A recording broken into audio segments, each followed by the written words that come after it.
Thanks for joining us. I'm Mark Quiggle, App Innovation Specialist with Microsoft US Education, covering the East region, and I'm joined today by Anthony Mialo, who serves in the same role but in our West business. The Microsoft DevSecOps Checklist is a cloud-first web app that he and I have built to promote healthy DevOps security principles among our enterprise edu customers. For our time together today, we wanted to use this static web apps project to highlight building cloud-first applications using Microsoft developer productivity tools such as DevBox and Copilot. So let's jump right into the demo. On my screen here, you can see the Microsoft DevBox portal that you get to by going to devbox.microsoft.com. Using DevBox, you can allow administrators to create machine images and projects and assign users to those projects to be able to create machines. Developers come out to this self-service portal, they spin up a new machine to do development, they do their work, and then they can deprovision that machine from here. There's also a CLI to be able to create machines as well, and you can do it from a GitHub Actions pipeline, for example. For today's example, I'm going to go to new DevBox, type in a DevBox name, and then I'm going to choose a machine. I'm going to choose the one that has Visual Studio 2022 and an 8 vCPU compute. And then I'm also going to upload a customization file. A customization file is a YAML file that a developer provides, and it helps just define tasks that will happen on the machine once it's created from the base image. In this case, it's going to install a couple of applications that we want using Chocolatey and then clone our GitHub repo down as well. So I'm going to choose that file, and it does do a validation process here. The reason that's important is because we want to make sure that developers are asking the machine to do tasks that the administrators had already approved are valid tasks for developers to do. And so that validation process is just checking against the catalog of available tasks and should give us hopefully the thumbs up here in just a second.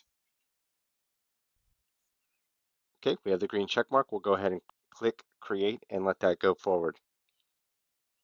That's going to take a few moments, so let's jump into the Azure portal really quickly and just review one or two things. One is the catalogs that we talked about here at the tail end. You can see there's two different ones. I really want to focus kind of on the second line here. And these essentially are a customization task catalog. That's why it's called CTC. And there's a clone URL here that we'll take a look at. Inside of this is the Microsoft Dev Center catalog for tasks. And you can see Chocolatey, Git, clone, install VS extension, PowerShell, Winget. These are all default tasks that Microsoft has developed for you as part of a gallery that you can put directly into your own catalog. Of course, you can fork that if you like, or clone that, and then you can make your own customizations to the way those tasks run, and that would be applicable to you. Or you can even create your own customization tasks as well. And I will mention at this very time, it's currently in preview. So you can apply the customization task through the portal as we just did, or you can run scripts once the machine is created, but doing so through the CLI is not presently available. Hopefully soon that will be an option. While we're here really quickly too, I do want to look at the DevBox definitions. So you just see where this is created, and I'm going to scroll all the way to the right and choose the one that we used. As you can see, there's a base image that can from the Azure Compute Gallery, or there are other ways to get the base images in there.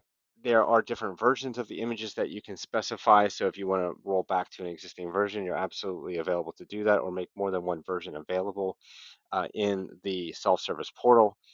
Here you can see where the compute is set, as well as the storage and hibernation currently in preview. So that's just a little bit of a highlight of sort of what the administrative experience would look like. We won't get into the details of signing to projects and things like that. That is certainly a capability of the platform, but we want to jump forward with the demo. So let's go see how our DevBox is making out. Okay, it looks like our DevBox is available here with our customizations. Now, as you can see, we can open in an RDP client, or because this is built on Windows 365, we can also open it directly in the browser, which I prefer that experience. I've actually have already opened it in another tab here. You will be prompted to log in, as well as choose a few initial settings as far as the the ability to use your clipboard and your microphone, some other settings like that as well. Once we're in the machine, you can see initially we do have Visual Studio Code here on the left. That's deployed as a part of that customization we looked at earlier. And then the base image has Visual Studio 2022, Unity Hub, PowerShell, as well as Teams deployed too. I want to jump out to Windows Explorer here and make sure my clone happens. So I'm going to jump out to C code, and here I can in fact see my folder structure for my project is there, which is fantastic. So let's go ahead and open that up in Visual Studio Code, and you'll see the project is now available and I can start doing my work right away. We'll be looking at code a little bit later when we jump into some GitHub Copilot, but for now what I'd like to do is actually jump over to GitHub and take a look at some other dev tools that are applicable, assuming that our code is ready to do some testing and some deployment. So here we are over in GitHub, and as you can see, we have a few GitHub actions here that we'll take a look at. I also have created branches specifically for the purpose of our demonstration today. The first one I want to look at is running the Microsoft Playwright managed service against some Playwright tests that we have. So let's start by taking a look at the code. Well, what does Playwright do? It is essentially an open source framework that allows you the ability to create UI-based tests and to validate those in an automated fashion. So I have, let me choose the right branch here, an example to show you.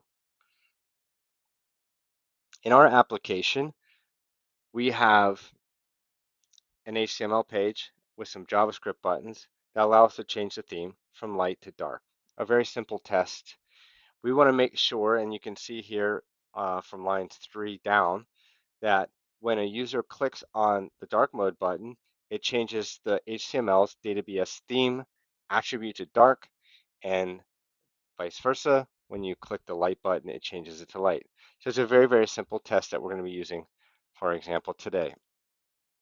I'm going to jump back to the action, choose Run Microsoft Playwright Test, run the workflow against our branch, choose my worker count of 5, and then click Run Workflow. While that's running, let me talk very quickly about the value add here. So because Playwright is open source, you can absolutely grab it down, configure a project in here in VS Code, and do execution against your different tests that you would have locally.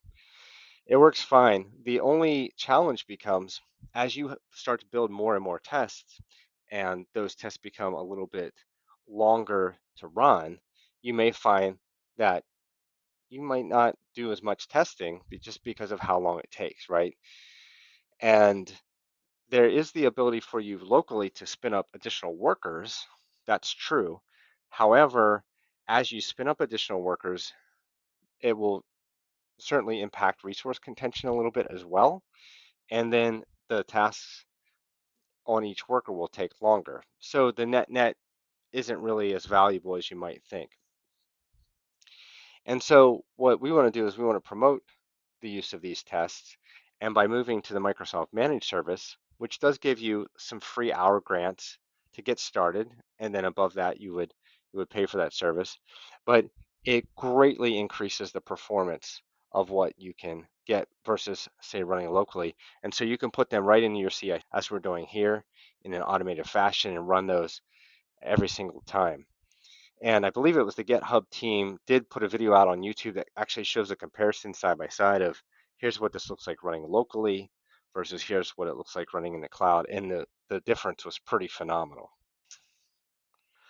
All right, when I click into this, I will see here an artifact that gets generated, and I click on Playwright report that opens a file here, and I'm opening it here. As you can see, the dark theme and light theme test ran across all three of the different browsers, and they all passed, which is great.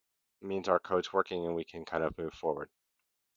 As long as we're in GitHub here, let's go back to our GitHub Actions, and let's focus on this deploy to Azure deployment environment action.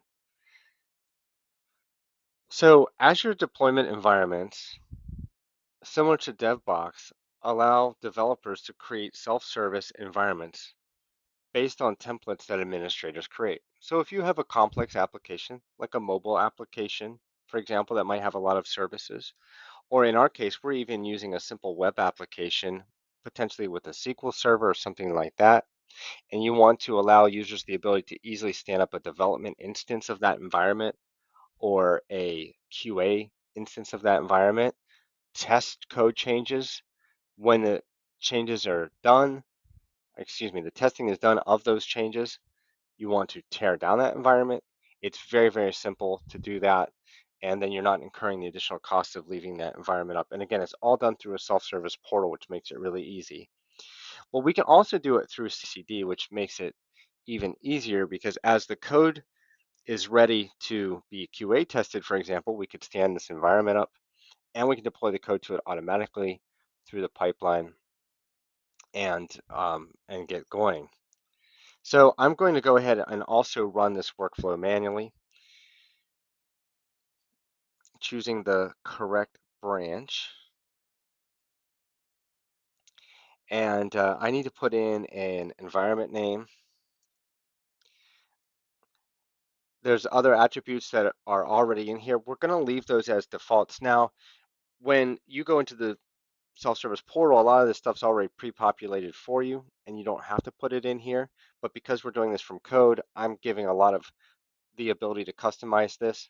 And of course, we can make these whatever we want them to be. So I'm going to go ahead and run this workflow. And while that's running very quickly, I'm going to actually jump into the YAML file and show it to you just so you can kind of see how this works. So we have our properties here at the top. And then inside the job, we actually have a single inline script that's running on Azure PowerShell.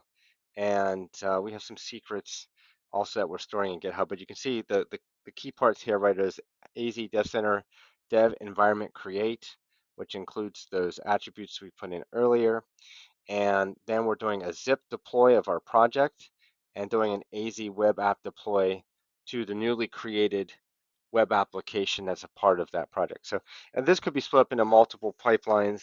In this particular case, I put it into a single action YAML file. So we're going to let that run, and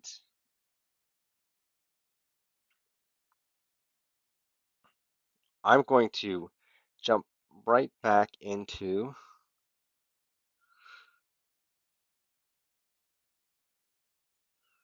our DevBox environment because I have already actually created one for the purpose of demonstration. But this is what you'll get when it's done. You'll notice here there's also an environment resources, so the user can click on this directly, and this spins up a resource group that's scoped just to that user and their specific project they're working on. And here's the web application that gets created.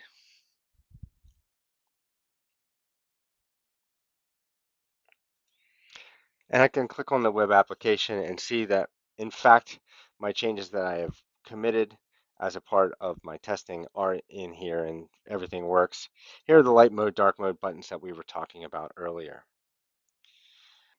So while we were looking at adding value through the use of integration and deployment pipelines, I thought there would be value in jumping over to Azure DevOps quickly to show you GitHub Advanced Security for Azure DevOps.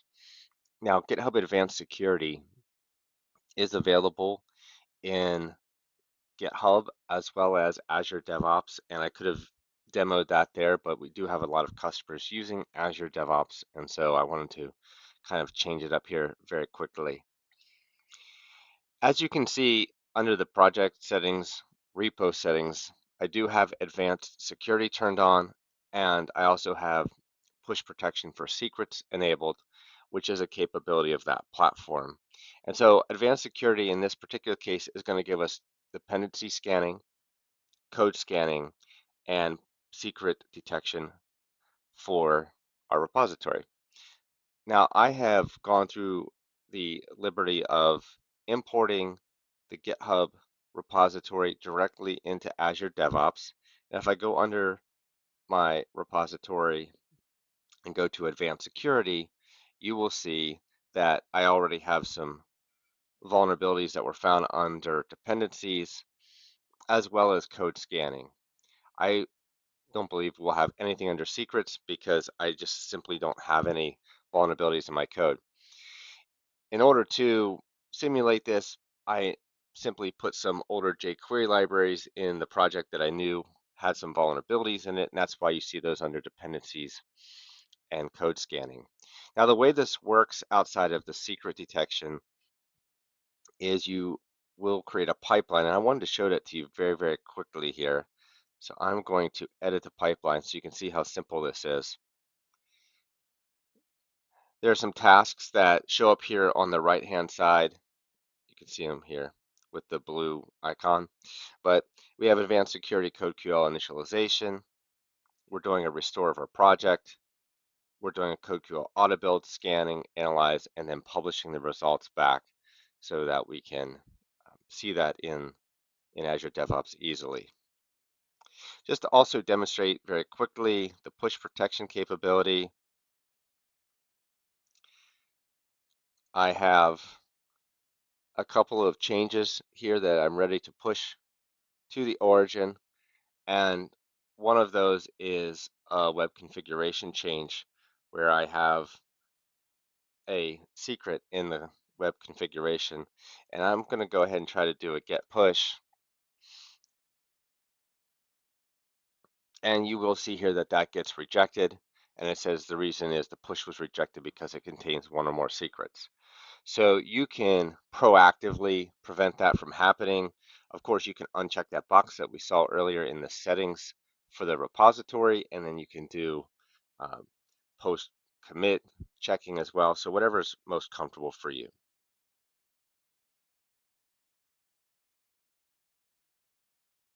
To finish our demo today, we're going to fire up a live share session and also utilize some GitHub Copilot for our DevSecOps checklist right within our dev box that we created earlier. What I have is a new branch initialized with an Azure function for static web apps. And you can see on my screen, this is the standard signature for an Azure function.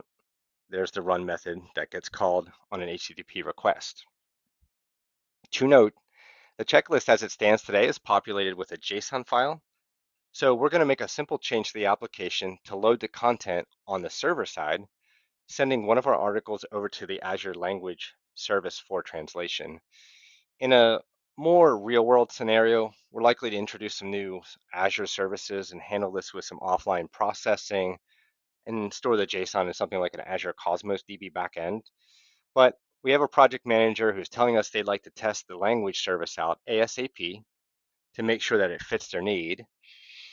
And so we're going to push it right to memory and then send the branch out and utilize it for some testing while we go and build the rest of the functionality out. So first thing first, I'm going to invite Anthony to my live share session because we were talking and he told me he got all of his work done early today and had some free cycles, which is great for Anthony. And actually, I've already sent that invitation out here. You can see at the bottom of my screen, I have shared selected, but I can also invite others by uh, sending out a link to them and they can certainly join in, share the terminal, share the server, so on and so forth. So here we are in the project. Now, as I mentioned earlier, we are adding some server-side processing of the JSON data for this example, and I want to add some classes that represent our data entities. Let's see how we can use Copilot to help achieve this. On the left, I have Copilot Chat selected, and I've highlighted my JSON code.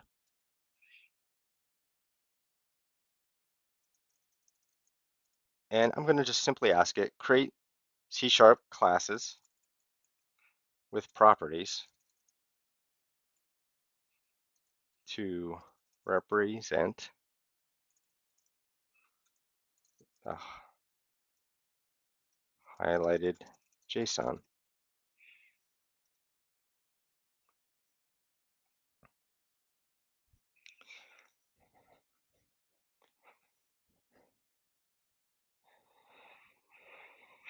And as you see here, I get a pretty good idea of what that might look like. I don't have to copy and paste. I don't have to type that in. I can simply go here and say insert into new file. And now I have these available. I can obviously copy and paste individual blocks of code out, put them into separate class files or whatever I want to do from there.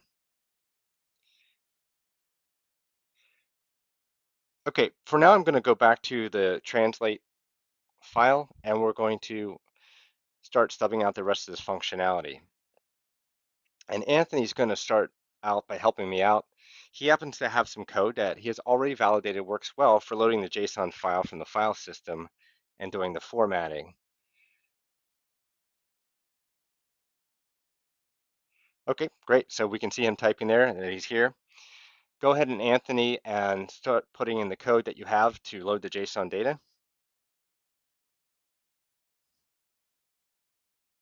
As you can see, it's a great pair programming tool. We can see in real time what he's typing and vice versa. As I'm typing, he can see what I'm doing in real time as well.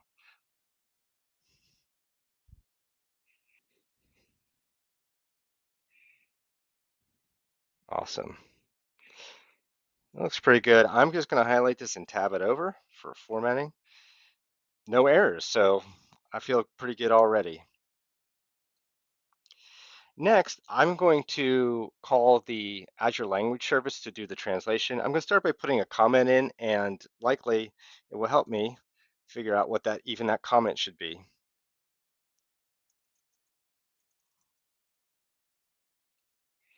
I'm going to hit tab to accept the changes, and then I'm going to hit the enter key. It does give us some options here, but I want to see a little bit more. So I can either hit tab and accept that, or I can click on the Copilot icon up here and go to Open Completions panel.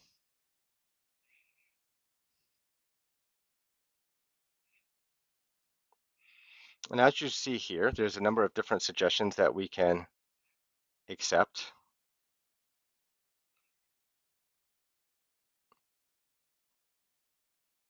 I'm looking for the one that best represents what I'm trying to do, and I think suggestion number 8 is really what I want. So I'm going to go ahead and hit that. And you'll notice here that we get translate text. It takes an input of text and to language. Notice to language populates the URI that we need.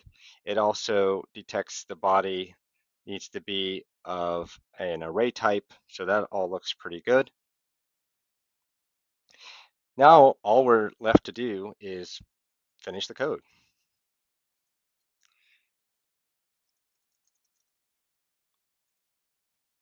And you'll see a wait checklist. That's the method that Anthony put in there. I can just simply hit tab, accept that.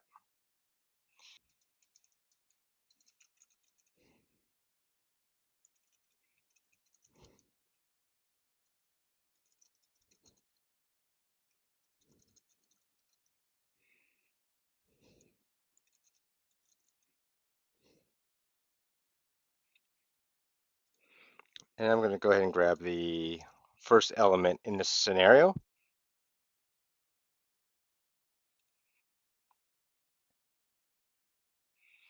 And then call the translate text method, which got auto-populated for me, and return back translated result. So while this is a simple example, we can utilize the power of automated deployments, of customization on DevOps, combined with the power of live share and GitHub Copilot to accelerate the speed of delivery for this POC. We would next need only add the UI elements, and we could wrap that up pretty quickly, recommit our code, allow it to spin up a new deployment environment, and send the URL to our QA testers so that they can validate how well does the translation service work for their specific use case, while we go off and work on some other functionality and then come back and build out the larger project later.